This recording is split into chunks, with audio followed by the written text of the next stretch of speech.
我是邵康，欢迎你来到 TVBS 邵康战情室。在我们现场特别来宾林秉佑议员、陈婉慧委员、尹乃菁小姐、柯曾委员、翁小玲委员、林涛议员。啊，真快啊！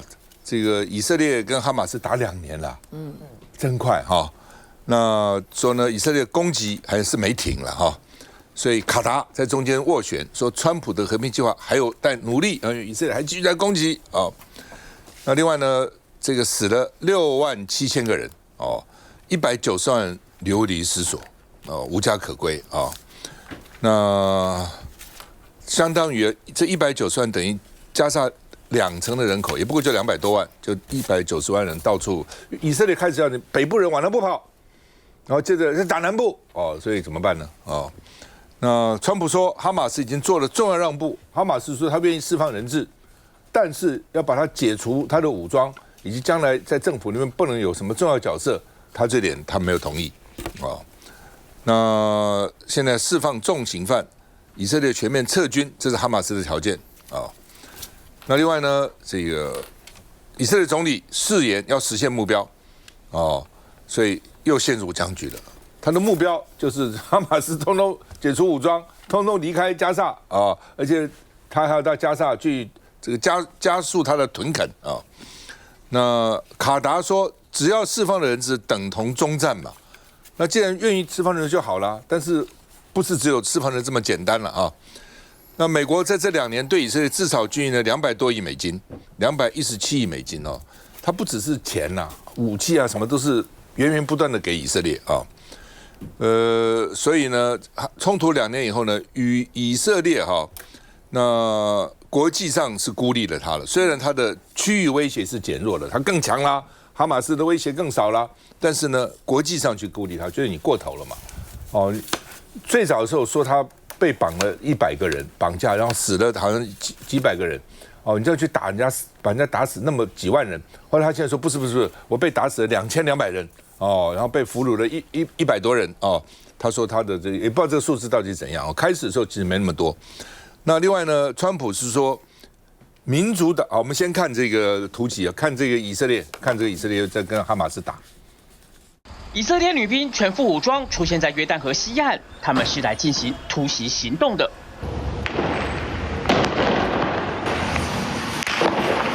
随着几声清脆的爆裂声，约旦河西岸的住宅区接连升起白烟，甚至蔓延到主要道路，让路过的巴勒斯坦人好不难受。同一时间，以色列西边的加沙边境也传出熟悉的声音。以哈冲突持续了2年，也就是732天。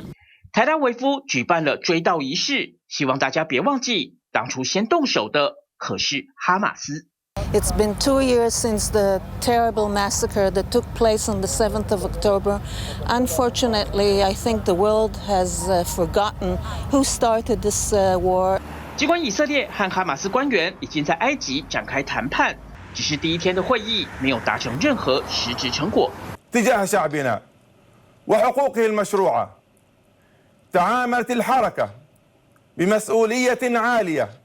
الخطة تتكون من 20 نقطة، تقريبا كل هذه النقاط هي بحاجة إلى تفسيرات تطبيقية على الأرض وهو ما يحتاج طبعا إلى 毕竟，川普的20点和平计划根本没有细节，以哈双方对不会恢复战斗的保证依旧分歧。人在白宫的川普也被记者连连追问。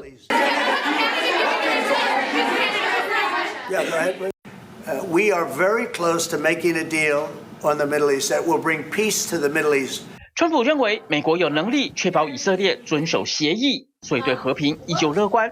只是居中协调多年的卡达政府却这么回应。حقيقة لا يمكن وضع أي تعبير سواء كان متفائلا أو متشائما أو غير ذلك. 谈判没那么容易，大家得保持冷静。阿珍。我觉得很难想象，现在已经过了2年，时间过得非常的快。我记得那时候大家坐在这个地方谈论这个以哈战争的时候，都认为这场战争不会持续太久。以当年以色列这种快速，还有骁勇善战，还有再加上这个美国这么大力的一个支持哦，应该是即使是发动者是哈马斯，那以色列一定会提出非常复仇式的一个报应啊。但是呢，你很难想象2年了。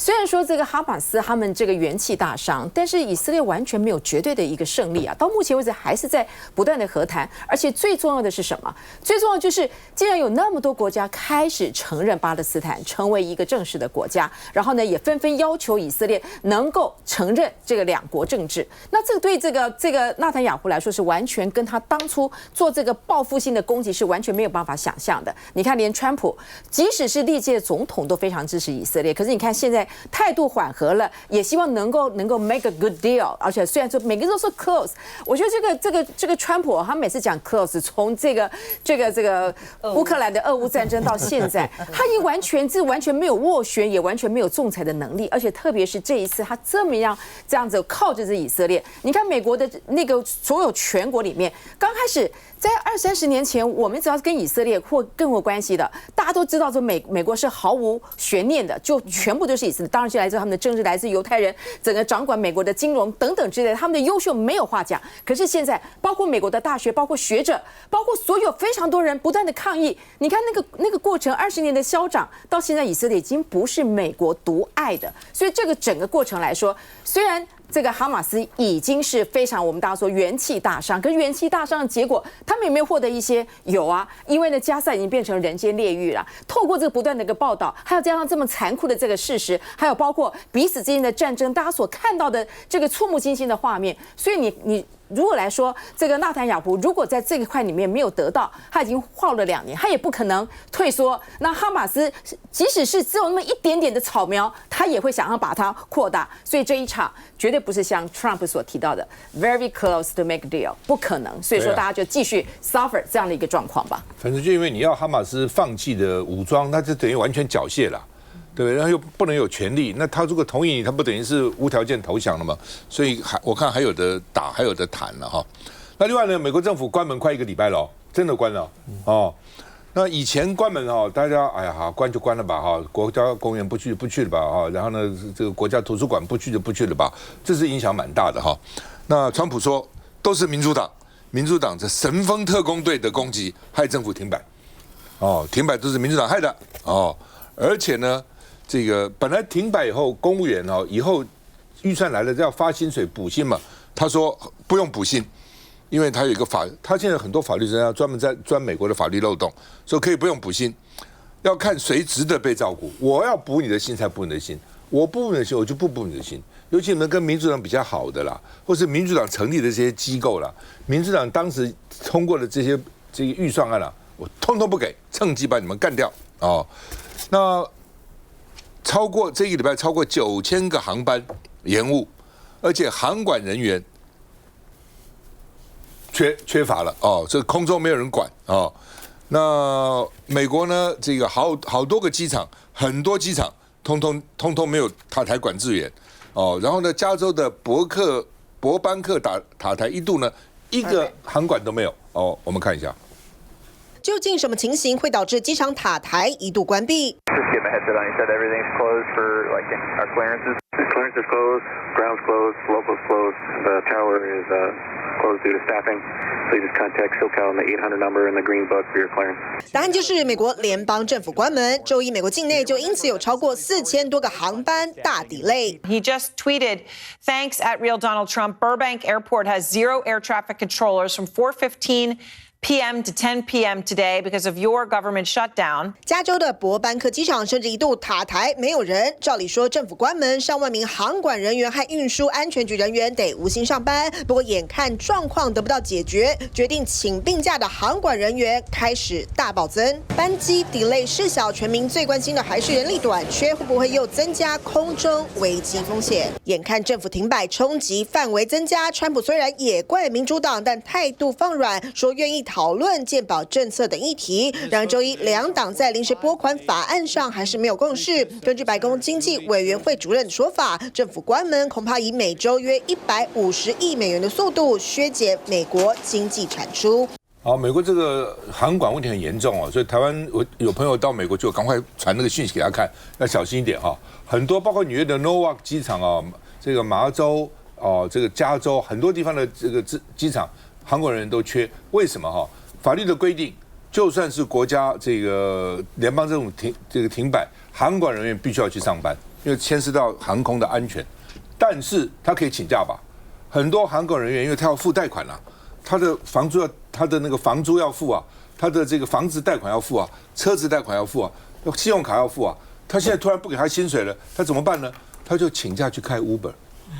去开 Uber， 因为 Uber 立刻有现金收入嘛，他们立刻要收入，然后付他的生活消费啊，所以很多地方航管人是缺的，所以有些机场啊，所以没有航管人怎么呢？机长之间通电话，所以我现在要降落了哈，你们有没有其他人不要降落，不要跟我抢跑道，彼此这机员自己通电话，这搞成这样子啊，这像美国吗？这完全不像美国哈，来南京。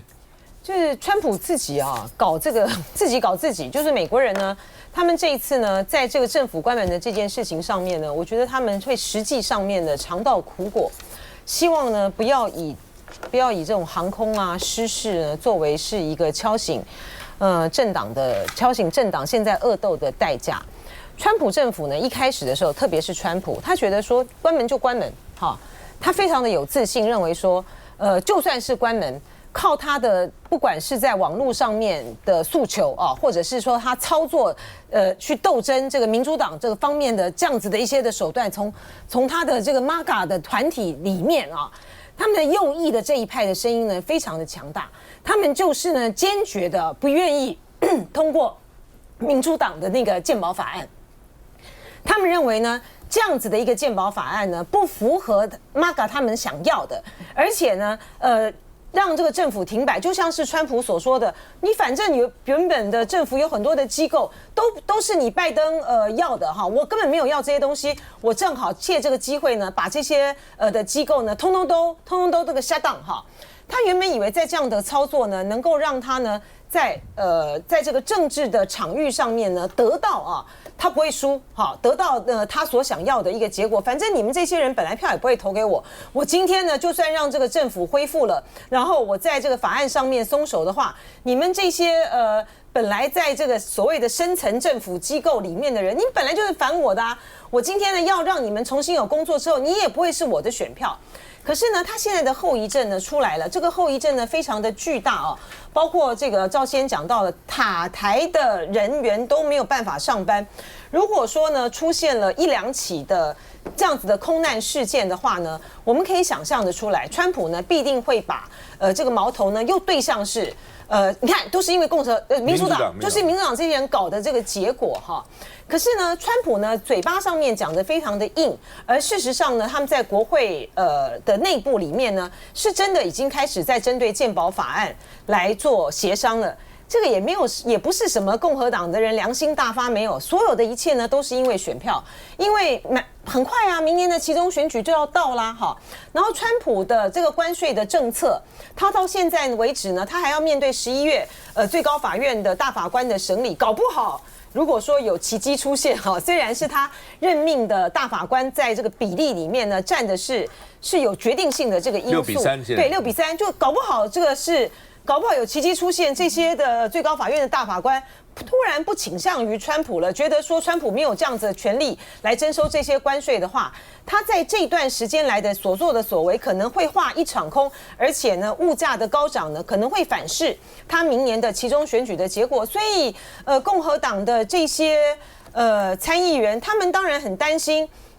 这样子不实施健保的，没有这个健保优惠的情形之下的话，他们的明年的选举会遭遇到这个冲击嘛？可是你看，政治协商多么的充满了算计，即便是现在国家面临到这么大的问题的，想要短期之内过关，恐怕也不容易。我基本上就是说，因为民主它有一个所谓对穷人的健保补助的法案啦，对，就是奥巴马。就是穷人的话呢，就因为美国医药费非常贵，没有保险，真是要命哈！真的都到美国去一定要保险，不保险很麻烦。那留学生呢来，我们都先告诉当时留学生告诉我们，你到美国开车以前先去保险吧。有个留学生还没有去保险，认为周末没关系，出了一个车祸，一辈子的钱大概都赔不了这个车祸的钱啊，一辈子啊，不是什么10年了，所以他那个健保。那个医疗费很贵，是要保险，但穷人保险费都付不出来嘛，所以政府就有一个补助的计划。好，那民主党搞的，那共和党现在就不行，对不对？穷人穷什么？他为什么穷？不努力啊！小时候不好好读书，长大不好好工作，所以穷。那我们干嘛要赚钱？这个我们从小那么用功读书，长大那么努力做事，我们有钱了还要补贴他吗？所以共和党就反对，所以这边在拉锯。休息一下再回来。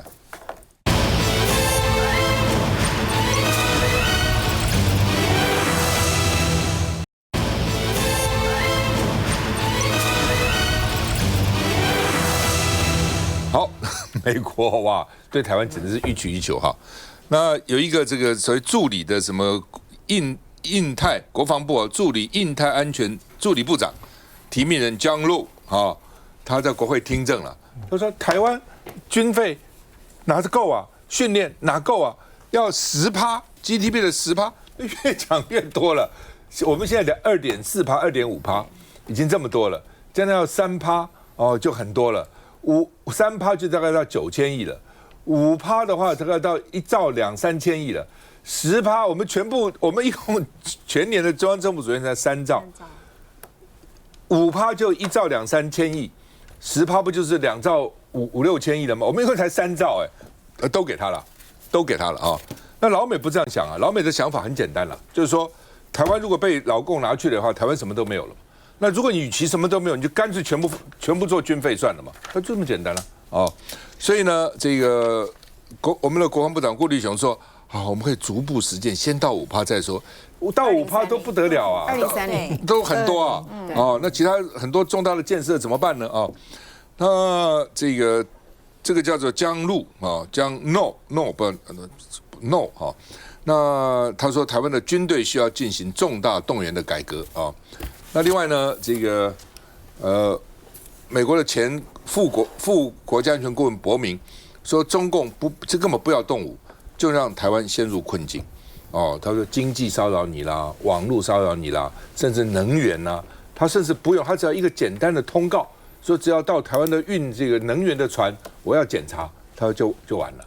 他说这些国家会衡量啊，我一年卖台湾多少东西啊，我可以卖大陆多少东西啊，台湾的市场有多大？大陆市场有多大？一比以后你选一个啊，哦，所以他说根本不必用动武啦，哦，台湾就很辛苦了哈。那而且呢，华盛顿这个《华尔街日报》说，这个台湾的天然气库存只有11天嘛，所以大陆只要说检疫就可以让你全台湾限电，检疫啊，你这个船员可能有染疫啦，我要上船看看啦，哦，你到台湾之前先到我们先在船上这个隔离7天。看看会不会发病，他是各种理由，他有办法了，就可以逼台湾限电了。你就能源不够了嘛，你50%要靠天然气嘛，那没有天然气你怎么办呢？哦，所以呢，能源是台湾的弱点，所以呢，这个美国的这个他们资深的一些研究员智库就说应该把封存的核电厂重启，核1、核2、核3、核4都封存了嘛，哈。好，那么。赖清德昨天接见美国的广播的这个名主持人哈，是说呢，台湾如果被并吞的话呢，美国的利益会被冲击。问题不是美国利益，台湾就完了，台湾利益就没了啊！台湾什么利益呢？这么通通死光光了，还有什么利益？那另外呢，这个川习会美国的专家认为说，可能会谈台湾议题哦，因为大陆想要最近同意了在美国投资很多钱啊，所以呢，条件哦，可能就是你要从不支持台独转为这个反对台独啊。那我觉得赖清德昨天讲，他以为是拍了川普马屁。他说，如果能够促进台海和平，大陆不打台湾，川普就应该得诺贝尔奖。诺贝尔奖在白宫是一个非常敏感，红灯马上亮了。你平常讲什么话，白宫也不会回应你。白宫昨天讲，今天就回应了。哦，当然也是因为那个广播那个红人的，在美国有几百万的听众了啊，美国400个电台转播他的这个讲话，联播他的讲话。川普说什么叫习近平不打台湾，我才得诺贝尔奖，我早就应该得了很多次诺贝尔奖了。所以赖清德这个，我想川普一定不高兴。我还要靠制止习近平才得诺贝尔奖。以哈战争，你看我21点就快 close 了，快达成了。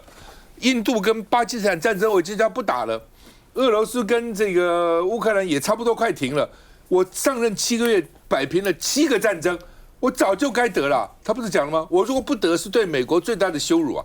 所以今年诺贝尔和平奖，昨天公布了医学，今天公布了物理，现在大家最重视进步这个，看看和平到底给谁，给谁哦，很好笑的。来，欧美。这个台湾的这国防预算到底要增加到多少？说实在话，要增加到5%都有很大的困难。现在我们在审查115年的总预算案，然后呢，最近呢又还在审查这所谓的韧性特别预算，然后里面也有1000多亿的国防预算、国防特别预算。说实在话，我们现在光是看到国防部编列的这些预算，重复的项目很多，而且有些根本就不应该要再去编列或是扩增的。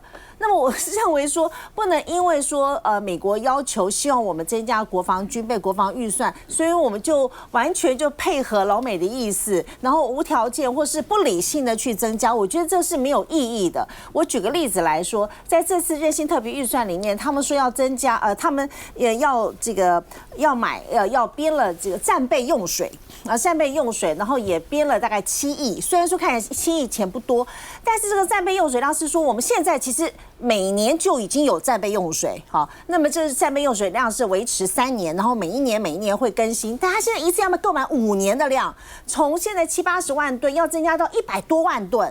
然后呢，这个水买了之后就存5年。说实在话，我们就说连这个水啊，之后能不能喝都还是问题。那要花那么多的钱，这当然只是一件事情。可是呢，以现在我们看到台湾的这个国防预算的情况，就是重复编列的项目非常多，而且我们过去买的军武到现在为止也都没有一一的这个如期的交货。那么现在顾立雄说，我们要逐年2030年要达到5%，大家想想看，第一个国防预算增加，第二个就是它可能会排挤掉其他的经费预算。我们现在社福很需要钱，教育也很需要钱，然后现在面对了这个川普的高关税，我们未来的产业制造业方面都很需要经费去支持。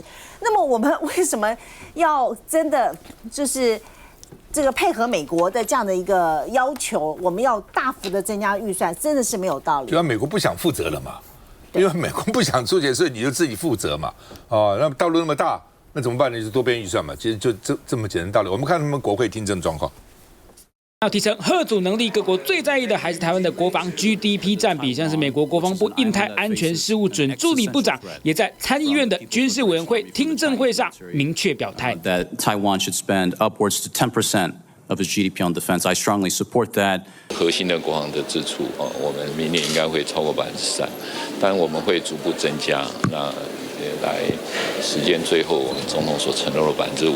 国防预算初步预估要先达到 GDP 的5%，但除了军事上的嚇阻，美国前副国安顾问伯明就批评现任总统川普掏空国安，并示警大陆不用展开战争，只需要透过经济、行政手段，就能在4年内让台湾引爆极严重危机，进而对全球供应链造成冲击。不只是军事层面的也有包括相关非军事层面的国防部的部分，就是在战备整备部分做努力。眼看美方对台战略还在成型，对台湾而言备战同步推进，靠自己。来，林右议员，我觉得这个新的助理部长他在听证会上讲这个10%的目标哈，其实又在这个我们之前讲到这个副部长 Kobe 上面的5%又在加码了哈，我就觉得这个难度其实非常非常高。其实诚如这个刚刚翁委员讲的哈，在整个台湾的这种预算的分配里面，你把国防预算拉到3%，其实我认为已经是算是很紧绷。我们现在要做的，其实他们去讲这个5%、10%，其实关键是在于说台湾人有没有展现出自我防卫的决心。那因为他们不是很了解台湾的情况之下，他当然会觉得就是说我用政府的支出来当做一个最简单的指标了哈。可实际上，我觉得在这个过程当中，我在这个TVBS 这个台里面，其实我还是听到很多委员，大家都是这么支持台湾的国防的情况之下，其实我并不会认为这个是很忧心的情况，就是说，大家其实很仔细的去检阅这些预算的使用。那大家长期在讨论的都说，我们的国防预算这么多，到底有没有有效的运用这件事情上，如果都还没做好，我为什么会去增加预算？这件事情我也是蛮支持。所以在前面这些前提讲完之后，我觉得我也支持说，我们先把该做的事情完成之后。好，譬如说该怎么进步的，现在军队还有很多需要改革的部分，很多的现在开放的这种资讯的社会出来之后，很多阿兵哥进去服役，即便他不自愿役的士兵之外，现在义务又回到1年的情况，那社会已经有不同变迁之后，我认为在现在我们去协助整个国防的力量去做提升之后，再来考虑我预算要增加到多少，会是比较务实的做法。那当然，美国他们的要求就是有一些说法是因为美国他们自己在国防方向上有一些转变，他们可能希望更巩固自己整个北美洲的这个周边的状况。那对于亚太地区的这个关注可能没有办法那么高的时候，希望大家负起自己更多的责任哈。我觉得这一点也是我们要去考虑，但是不是单纯的就用钱来考虑？事实上是以台湾自己这么强的这种所谓的这种我们台湾人民自我保卫民主的这个精神来看的话，我认为它可以去替代掉很多我们觉得花钱可以解决的事情。好，大概就是把这个东西不要把它当成一个很具体要追求的目标，会比较实际。我们这边一个数字给大家看哦，美国现在的国防预算，美国这么庞大的国防预算，占它的 GDP 3.4%，那么5%也没有啊，对不对？中国占1.7%，德国占1.9%，俄罗斯因为在打仗，俄罗斯占7.1%，以色列8.8%，就只有这样，就打仗。我都怀疑哈，这些乱讲的人哈，他自己知不知道？GDP 几%是什么意思？对啊，我觉得他根本搞不清楚，他以为是预算的，不是预算的，懂不懂？预算，假如说我们的这个 GDP 如果是5%的话，到1兆3000亿，就是我们预算的30%，哎，我们预算30%都花在国防上面了，这还算少吗？这很多啦。还有你10，我们预算我们的中央政府总预算80%都在上面，所以我觉得他们都乱讲一通哦，他根本搞不清楚 GDP 是什么意思，占比是什么意思。我就要讲一个，现在美国也在审预算，对，好，所以美国他们现在也在审预算3.4%，所以他们各这个军种的那些空军司令提起来的中国大陆呢，了不得了，不得了了，美国快被灭亡了，就是他们就说大陆的，所以要加预算，他们的空军司令啊。大陆的不管从航太，好从各方面太空卫星什么的，其实依照他们讲的话呢，这个中国大陆何止对于台湾有威胁啊，对全球都有威胁了哈。所以呢，台湾呢，如果依照美国的这样讲法的话，我们加什么3%、5%，你加到10%、20%，你都不足以因应啊。但是我觉得呢，赖清德总统啊诉诸的这个逻辑呢，是非常的荒唐啊，而且是有毒的想法。就说赖清德，民进党呢执政呢这么长的这个时间以来，我们进入21世纪的到25年，除了8年短暂的马英九的执政之外呢，我们有17年都是在民进党的执政之中，而是因为民进党执政，所以两岸的关系呢越来越升高，越来越升高，越来越升高。好，然后到了赖清德的时候呢，他就呢加码的把这个塑造成说，今天台湾所面对的所有的外来威胁、灰色地带的这些的威胁，都是来自于中国的挑衅，哈。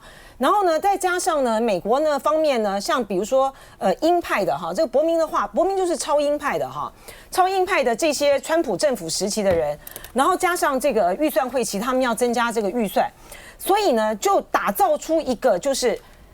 今天你要去阻挡这个中国大陆呢对于台湾的威胁，特别是还扩大到对于美国在这个亚太地区上面主导势力的威胁的话，一定台湾自己你要负担起一定的这个责任，所以加个3%啊，加个3%算客气的，加个5%。